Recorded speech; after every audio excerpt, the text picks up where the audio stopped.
इसे कहते हैं। या प्लुत स्वर, अरे सर्वेपि कोऽथः प्रसन्नो भूत्।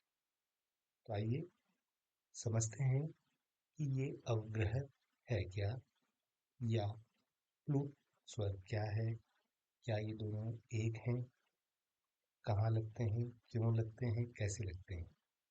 तो हिंदी और खास कर संस्कृत में अवग्रह का अपना स्थान है। इसे प्लुत स्वर भी कहते हैं। इसे दर्शाने के लिए अंग्रेजी का एस आकार का चिन्ह उपयोग किया जाता है। मूलतः संधि करते हुए जब किसी पद के अंत में ए या ओ के बाद अ आता है तो वो अ लुप्त हो जाता है, गायब हो जाता है, यानी उसे पढ़ा नहीं जाता। उस अ की जगह अवग्रह चिन्ह यानी एस आकार का चिन्ह संकेत के तौर पर लगा दिया जाता है। अतः अवग्रह कोई वर्ण नहीं है, अपितु एक चिन्ह है। यह अ का ह्रस्व आकार दर्शाने का संकेत मात्र है, यानी इसका अपना स्वतंत्र उच्चारण नहीं होता। कैसे, इसको हम देख लेते हैं, समझते हैं। संधि से पहले ये वह अ हो सकता है, परंतु संधि के बाद इसका लोप हो जाता है और पहले शब्द का अंतिम वर्ण प्लुत या दीर्घ हो जाता है। इसको कैसे बोलेंगे हम इसको भी समझेंगे। जैसे ये देखिए उदाहरण, यह बालक, तो इसकी संधि हुई बालक धन अयम। तो ये जो अयम है, इसका जब हम इसको कहेंगे बालकोयम, तो हम अ यानी ये अ जो है इसका लोप हो जाएगा और ये हो जाएगा बालकोयम। तो ये अ नहीं बोला जाएगा, बालक अयम नहीं बोला जाएगा, बल्कि ये बालकोयम। ये जो है को में थोड़ा सा दीर्घ अब स्वर देंगे, इसी में इसको बोलेंगे। जैसे क्या लाभ है का होता है संधि कह धन अर्थः, और जब हम ये शब्द बन जाता है तो इसको हम को अर्थ नहीं कहेंगे, बल्कि कोर्थः। को के साथ ही को हम थोड़ा सा ज्यादा बोलेंगे, 3 गुना दीर्घ से 3 गुना बोलेंगे।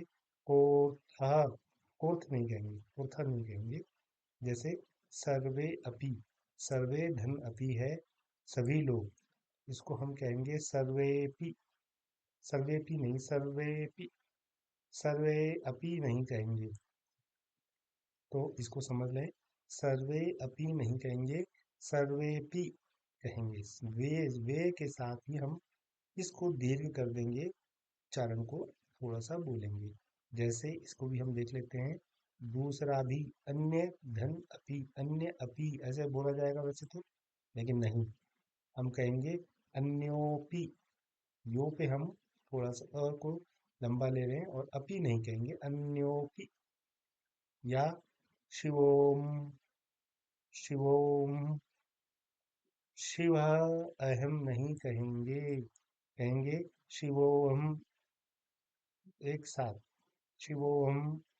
इसके अतिरिक्त और भी इसका प्रयोग है, हम समझ गए होंगे इसको अच्छे से, कि हम ये जो अवग्रह है इसको कैसे कहा जाएगा। ये कोई वर्ण नहीं है, बल्कि अ का लोप है, और अ को हम थोड़ा सा अलग से नहीं कहेंगे, उससे पहले जो वर्ण है उसके साथ ही हम कहेंगे। जैसे ये है सर्वे अपि नहीं कहेंगे, सर्वे पि कहेंगे, सर्वे पि।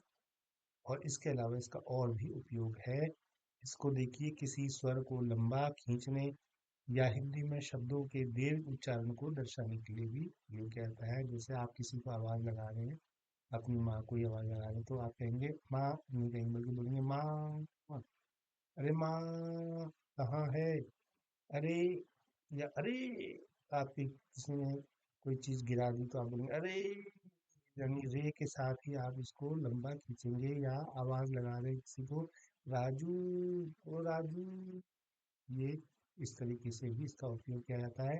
और हाँ, ये अवग्रह यानी प्लुत हमको दिखाई देता है मात्राओं को लगाने में। जब हम छंद शास्त्र पढ़ते हैं तो एक होता है लघु लघु के लिए हम एक शब्द लेते हैं ऐसे, और गुरु के लिए लेते हैं हम ऐसे, यानी दीर्घ। तो जैसे त, त के साथ ऊ की मात्रा, तो ये हो गया दीर्घ। म लघु, ओ दीर्घ, दे दीर्घ, आ दीर्घ, तो दीर्घ, य और ह के लिए लघु लघु। तो यहाँ भी हम इसका उपयोग देखते हैं। तो आपको अब ये समझ में आ गया होगा कि अवग्रह क्या है। ध्यान रखेंगे हम कि ये अवग्रह में ये जो है, ये कोई वर्ण नहीं है, बल्कि लोप हुए अ के लिए एक पहचान है। जैसे यहाँ पर आया है, तो हम इसको अ नहीं बोलेंगे, बल्कि इसको कहेंगे सर्वेपि, या कोऽर्थः, ना कि को अर्थः, ये नहीं कहेंगे, बल्कि कहेंगे कोऽर्थः।